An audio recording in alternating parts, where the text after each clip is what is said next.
Hello and welcome to the American Circus Program, a podcast aimed at what is unique about America and the American personality. Our goal in the show is to expose exceptional personalities and have you judge them as heroes, rebels, or saints. We'll ask well-researched questions and they'll respond unrehearsed. When the interview is complete, you'll have the opportunity to respond with your opinion about them. Are we heroes? Are they rebels? Or are they saints? That's the three-ring American circus, and I'm Arnie Pickholz. Today we will discuss art criticism in the emerging world of NFTs. For most of us, this term appears in articles connected to Bitcoin, cryptocurrency, ledgers, and blockchains that also, for many of us, are a mystery. But we are shocked when we read that digital art has value, tremendous value, in a marketplace that speaks to a new currency, value, and perhaps a changing culture based on evolving technologies. Our guest is Mark Landsman, a longtime artist and provocateur from the San Francisco Bay Area, known as Crow. Let's start with definitions. NFT, non-fungible tokens. Non-fungible more or less means that it's unique and can't be replaced with something else. For example, a Bitcoin is fungible. Trade one for another Bitcoin and you'll have exactly the same thing. NFTs, however, are unique and have a value and ownership on the internet ledger called a blockchain, a universal accounting of sales, purchases, and ownership rights. What is unique is that these ownership rights can be traded on marketplaces worldwide in cyberspace. Crow, at this time, how does the idea of trading and selling art in cyberspace smack into your sensibilities of the value of art in general and your art specifically? I love it. I mean, all expression's physical. You can have a painting or you can do a digital work on a computer or on your cell phone, show it widespread on the web, and do a transaction painlessly and efficiently. It's just a new way of doing business. Anal Dash writes, NFTs weren't supposed to end like this. When we invented non-fungible tokens, we were trying to protect artists. But tech world opportunism has struck again. By the wee hours of the night, our team had hacked together a first version of a blockchain-backed means of asserting ownership over an original digital work. Exhausted and a little loopy, we gave our creation an ironic name, monetized graphics. Our first live demonstration was at the New Museum of Contemporary Art in New York City, where the mere phrase monetized graphics prompted knowing laughter from an audience wary of corporate-sounding intrusions into the creative arts. We used a blockchain called Namecoin to register a video clip that one of us had previously made, and I bought it with the $4 in my wallet.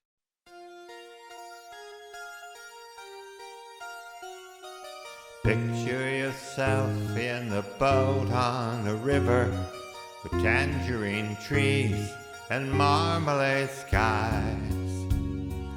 Somebody calls you, you answer quite slowly. A girl with kaleidoscope eyes.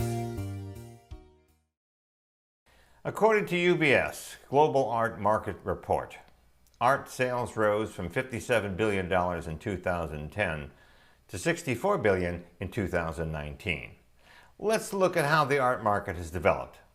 Historically, much of the value of art was generated by the perception created by various levels of art criticism, directed at the wealthy. They had the bucks and had to be convinced that a piece of art or an artist would add value to their collection or be an asset that could be sold for profit. Wealthy patrons have employed art criticism as a genre of writing obtained in its modern form in the 18th century. The earliest use of the term art criticism was by the English painter Jonathan Richardson in his 1719 publication, An Essay on the Whole Art of Criticism. In this work, he attempted to create an objective system for the ranking works of art. 7 categories, including drawing, composition, invention, and coloring, were given a score from 0 to 18, which were combined to give a final score. The term he introduced quickly caught on, especially as the English middle class began to be more mindful in their art acquisitions as symbols of their flauntings in society. Crow, I've looked at NFT art, and frankly, it's a mixed bag. Do you think it's time that the professional critical world gives us some guidelines to help us separate the wheat from the chaff? Good art, you know it when you see it. As far as criticism goes, I assume, I know that artists have been criticizing each other for centuries. You can read what one artist wrote about another during the Renaissance. I don't think that the fact that things are NFTs change much in terms of how valuable they are. You can easily buy an NFT, take it to a printer, they'll run an algorithm, and they can sell you a gilet any size you want for a really reasonable price. And the beautiful thing is, it looks like an oil painting. You can use these NFTs to do really anything you want and put it out on the web and let people judge for themselves what they like. It's interesting to me, and I think one of the benefits of the web is you get to see so many different artists that easily and quickly and accurately post their work. I don't know if I answered your question, but getting back to art criticism, it sounds quite like the Victorians to want to quantify something that can't be quantified. Like I said, all expression is visual, and it just depends on what you're expressing. One man's masterpiece is another man's trash. I mean, you see it all the time. You look at Antiques Roadshow, and people will find a Jackson Pollock at a garage sale, and it's happened. So, it's just a matter of pearls before swine or swine before pearls. The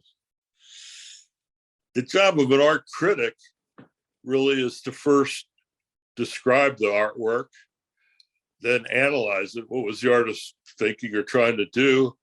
And then you evaluate it. Now, as far as evaluating things, it's what people are willing to pay for it. I kind of take issue with your opening statement about art criticism adding value to artwork. I mean, the fact is, some of the greatest paintings in the history of mankind were commissioned by kings and popes and princes. So immediately those were valuable, and those are the same kind of things that are worth hundreds of millions of dollars today. Our first demo might just have been ahead of its time. The system of verifiably unique digital artworks that we demonstrated that day in 2014 is now making headlines in the form of non-fungible tokens, or NFTs, and it's the basis of a billion-dollar market. Head-spinning prices are now being paid for artworks that just a few months ago would have been mere curiosities. Like I said, the only NFT I own is the one I bought for $4, and I have no plans to sell it. I certainly didn't predict the current NFT mania, and until recently had written off our project as a footnote in internet history.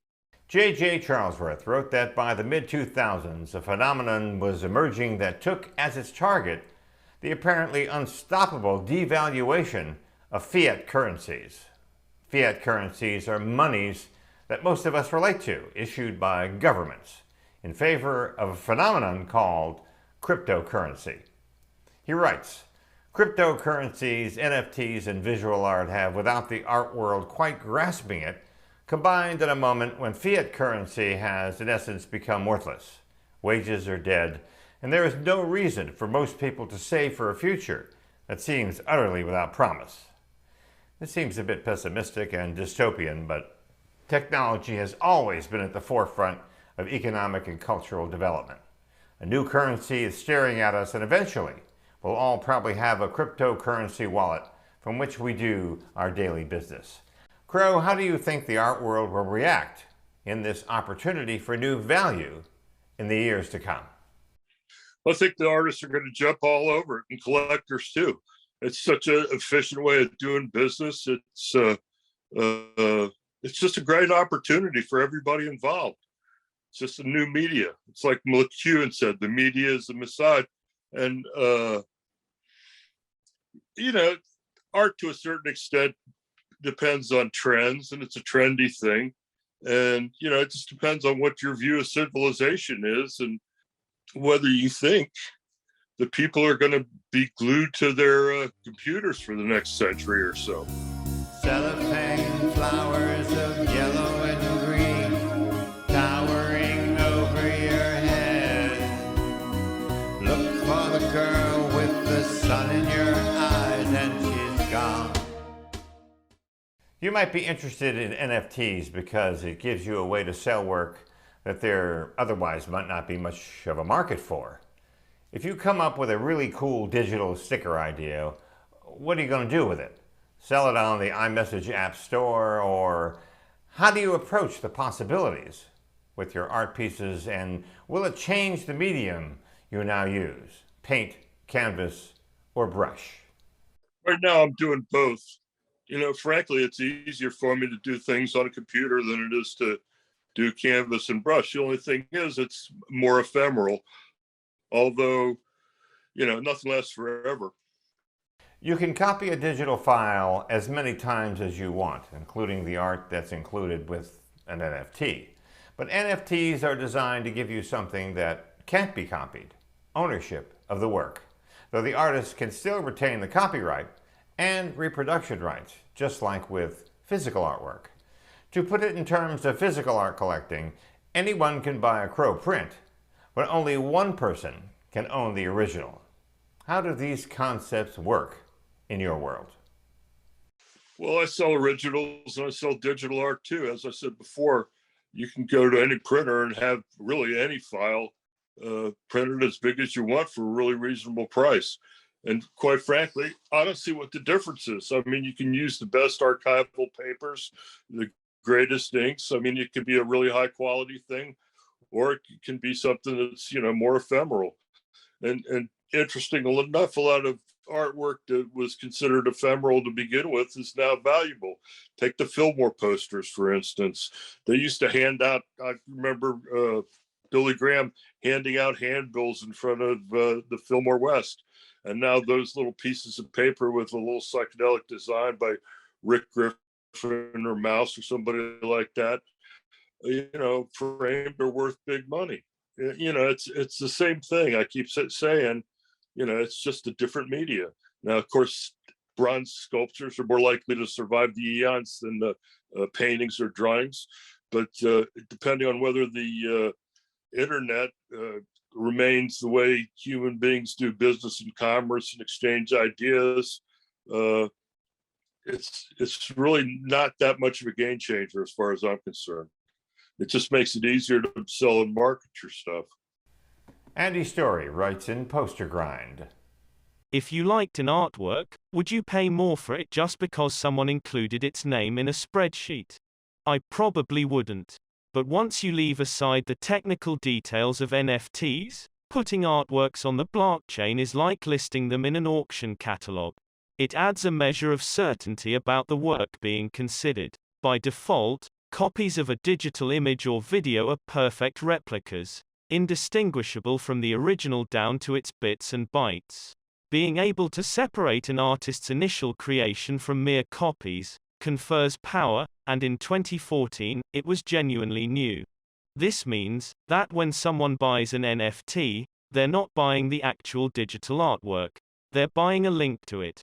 And worse, they're buying a link that, in many cases, lives on the website of a new startup that's likely to fail within a few years. Decades from now, how will anyone verify whether the linked artwork is the original?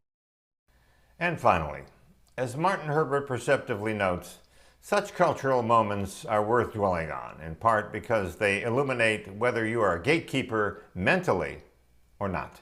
The hard thing to determine is whether you're trying to maintain some perceived standard, or if you become a traditionalist, or more simply, you're a snob. Dean Kissick also notes that the old gatekeepers have been losing their power for a while now. He claims that much of today's culture is a poor quality remake of something better and more compelling. Turning his fire on Beeple's images of images, Kissick rages on tired art, recycled pop, bad taste, political spectacle, and hyper-speculation that swirl and coalesce into modern life. Somewhere, he says, we might argue over what makes good art, and even cultivate something like taste. Are NFTs tasteful? And will gatekeepers hold back the inevitable, the new future of art, and the artist's role in translating and coloring our world? Nobody's going to hold art back. I mean, it's one of the things that makes us human, like poetry and music. I mean, it's just going to continue. We know that there's been music as long as there's been civilization. It's something that's human. As far as gatekeepers go, I would say, with the availability of information, people can pick out what they want, and God bless them. I mean, if you see an artist that you like and you want to support and you want to own his work, be it material or in the form of a computer file, it's a great thing to do with your time and money. And there you have it, NFTs and art criticism in a new world. Our special thanks to Mark Landsman, Crow, for his opinion and his commentary. We broadcast on Spotify and YouTube under the American Circus banner. If you like what you see and hear, please subscribe to our channel. Okay, now it's your turn, audience, to offer a show of hands. What do you think? Is Crow a hero, a rebel, or a saint? Send your vote and comments to arnpick@comcast.net. That's arnpick@comcast.net. We'll tally and let you know the results. And that's the way we look at the American personality. For the Savvy Channel, this is Arnie Pickholz, and we'll see you next time.